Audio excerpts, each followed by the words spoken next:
Hello, EnderSword here. I'm just starting a series of videos focused on Bronze, Silver, and Gold League play. I'm trying to focus mostly on macro, basic mechanics, and just basic overall strategy and coherence of play at those levels to try and help people out that maybe haven't really considered certain things in their game yet, and just see what I can do to help out. I'm not a super high-level player or anything myself. I'm just a random diamond player. But I've still been helping a few bronze, silvers, and golds out amongst my friends, and just thought I'd give it a shot. So we'll be looking today at just a PvP game. Both players are in the Bronze League. We've got OmegaBob down here at the 6 o'clock position, and Psychotropic, who sent me the replay at the 9 o'clock position. I'll just be pointing out the major things that I see in the game as they arise, and what I think about them and what players can do to improve. The first thing we notice is the location of this pylon. You do see a lot of Protoss put them near their own nexus, which there's nothing in particular wrong with that in a PvP. It does save you time on mining, just getting back to your mineral line and getting back to actually getting that income. However, if you're not then going to scout around your own base, sometimes there is a bit of a danger that a probe may sneak in if you don't have a pylon or building near your ramp to actually spot this little guy come in. In this case, this is OmegaBob's last scouting location, so since he knew we weren't over here, he could have just as easily skirted along this edge and dropped a proxy pylon, started cannon rushing, and so forth. So there is an added layer of protection to having that pylon near the ramp. So just something to consider. It's not right or wrong, but it saves you some heartache sometimes at this level. Now here we look at the second thing. This pylon was a bit late. This zealot was building and we were supply blocked for a while. Ultimately, the zealot had to be canceled to make room for the cybernetics core to free up the money.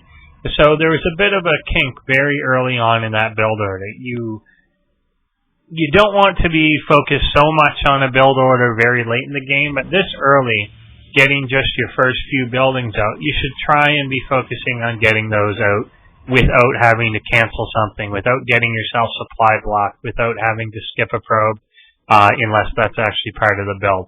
And particularly in a PvP, you don't want that cybernetics core delayed really at all. In total, what seemed like a 4-second mistake on the pylon ended up being about a 20-second mistake in when the cybernetics core gets finished, and thereby warp gates get finished. So just keep that in mind. And following that rate up, 26 out of 26 were supply blocked again. So that pylon goes down really late. Now to check in on the scout, we see that OmegaBob was building a gateway and a forge very far out from his own natural, and just now putting down a cannon. So that's the type of opportunity you tend to want to seize and turn into an aggressive opportunity.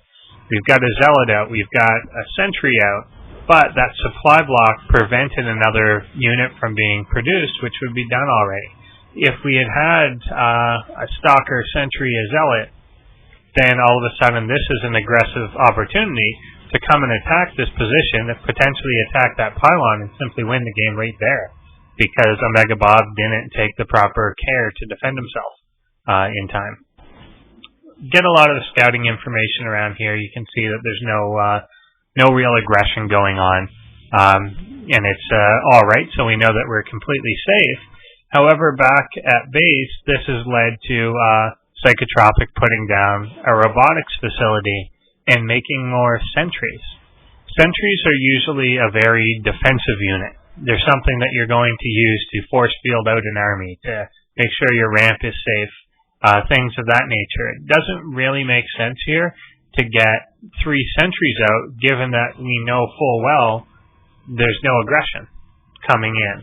Even if there was, sentries aren't a great choice for PvP, simply because they lack offensive capability. It's okay to get 1 or 2 to block your ramp, but 3 as your first 4 units is very excessive. Also to point out that Robo facility was rushed to at 5 minutes but at 7 minutes, it still hasn't produced a single thing. You do see a lot of lower league players rushing right to that Colossus tech, which is you see is what happened here. The robotics bay goes immediately down after, not really immediately, but shortly after that is done. So the idea is clearly to move right to Colossus. It would be nice to see an Immortal come out. It would be nice to see a Warp Prism come out. Since this is blocked up front, a Warp Prism dropping 3 Zealots back here is completely undefended, and there's no real army to stop you. So that could be, again, another game ender. Should always be looking for those opportunities. We do see an Observer come out, again, to check the situation, but the robotics facility goes idle again.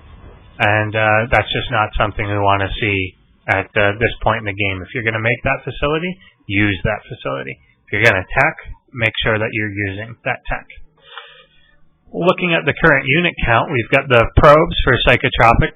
He's doing pretty good in probe production. A lot of players, and I'm sure in a lot of the other games, I'll point out, really miss that probe production and forget making them. We can see, obviously, OmegaBob is a fair bit behind on that.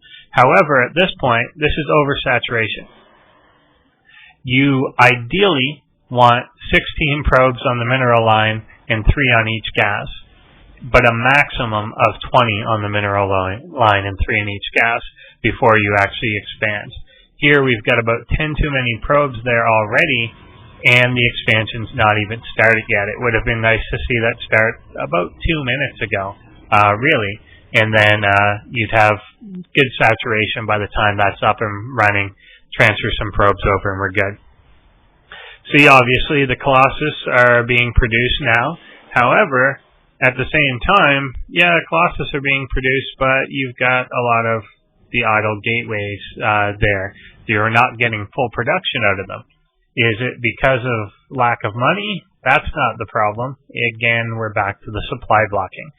There's constant supply blocking going on because only one pylon is being put down at a time. The Colossus itself is virtually enough supply for its 6 supply. So the pylon, since it only provides you the 8, that's taking it up right there. You start to add a couple probes, make a unit, you've already used that pylon. So Psychotropic is constantly playing from behind when it comes to catching up with that supply. That 82 just finished, and immediately this starts, and we're up to 82 again. And that's not being used. That's not being used. So you got to use 1 of his warp gates when you've got 4 there. So you're just wasting production cycles, and that's something you really want to avoid. A lot of strategy can simply be overcome by having more stuff.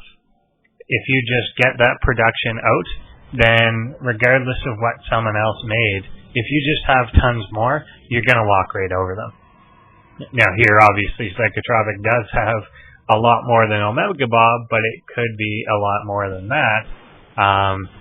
And so you've got to be aware that that could be what's losing you games, not actual unit composition. So we get the 3rd Colossus coming out, and the Robo Bay goes silent. The warp gates, again, all except for 1 are silent, and we start on some upgrades. I do like that these rocks are taken out. That could have been done a little earlier. If you're going to have an idle army around, try and make sure they're doing something. Whether they're holding a position, sometimes just holding a location is something. But if you get rocks you're going to get later, take them out now. You might as well have moved these ones as well. Just do something with that army. You've got it. It's an investment, so use it. Here a lot of probes were transferred over. Again, you're running into saturation issues. Now all of a sudden there's too few here. Some players do this intentionally to slow down their mining, but that's not really necessary in this case. And this is going to be oversaturated. Note that the Nexus is not rallying this probe or any probes that it's producing onto the mineral line. Be aware that you can rally them as you make that Nexus. So just as you make it, immediately set that rally point. You're not going to forget later. Otherwise, you'll end up with 4 probes just sitting there with nothing to do, and by the time you realize you've lost a lot of mining. So this army moves down. We're finally making an aggressive action.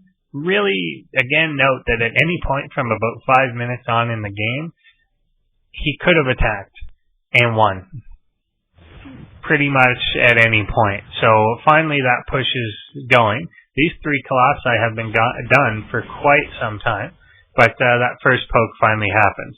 Now, Psychotropic has just realized a crucial misstep or mistake that he made. He didn't get range for the colossus. So that, obviously, you want to avoid to begin with. You want to have in your mind, okay, when I get 2, when I get 3, I want to be starting that technology so that I have it, obviously, when I do move out. In this case, he probably had the money for it after really the first one, given that he was constantly supply blocking himself. But now we have a decision. You've made the error of forgetting it, but you're compounding that error by not moving out with the army anyway, by choosing to wait for that to happen.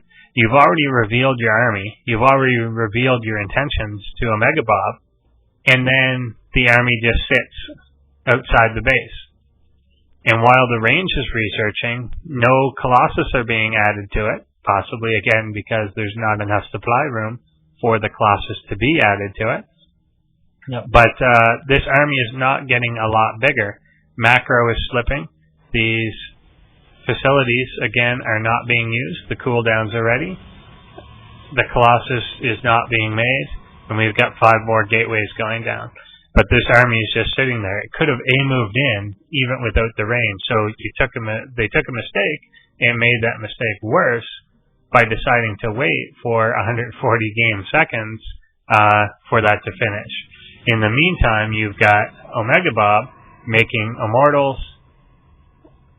just like crazy, trying to defend himself. His production is going at full capacity for himself, while Psychotropic's lead is getting slimmer and slimmer over time.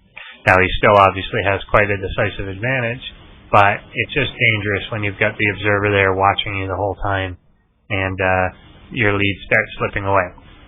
Now, we do see somewhat of an ill-timed move by OmegaBob into the army. It does immediately get counterattacked here. It wasn't the smartest thing to do. He trapped a lot of his zealots behind. His immortals were up front. He somewhat forgot that he had Blink at the moment. The flanking army he had comes in after the first is destroyed. It's basically a failed attack back at that. But Psychotropic did allow him to a little bit get back into the game and allowed him to at least try and counter what he had by delaying it. Whereas if he had initially just pushed, he just would have won right then. So why give someone the chance to come back if you don't actually need to? We do see the final push come in here. The game is basically over at this point. So I do want to focus on the 3 points that we had throughout this game. Each game I do, I'll try and highlight a key area that I'm focusing on here.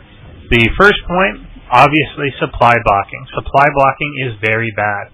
Let me see his army wander off for no reason. Don't do this either. But supply blocking is very bad. You don't want to be doing it, and you certainly don't want to be doing it that early. You also then have to ramp up your pylon production based on how many production facilities you are adding.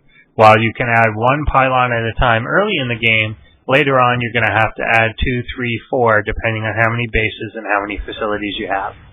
The second point is if you are making a facility, use that facility. If a robo bay is going down, particularly any sort of tech structure, is going down early in the game, you have to have a plan for it. Why did I make this? And then make use of it.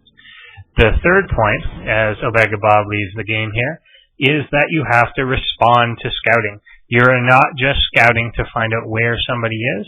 You have to find out what they have and what they are vulnerable to so that you can take advantage of those opportunities. You have to know whether to defend, whether to attack.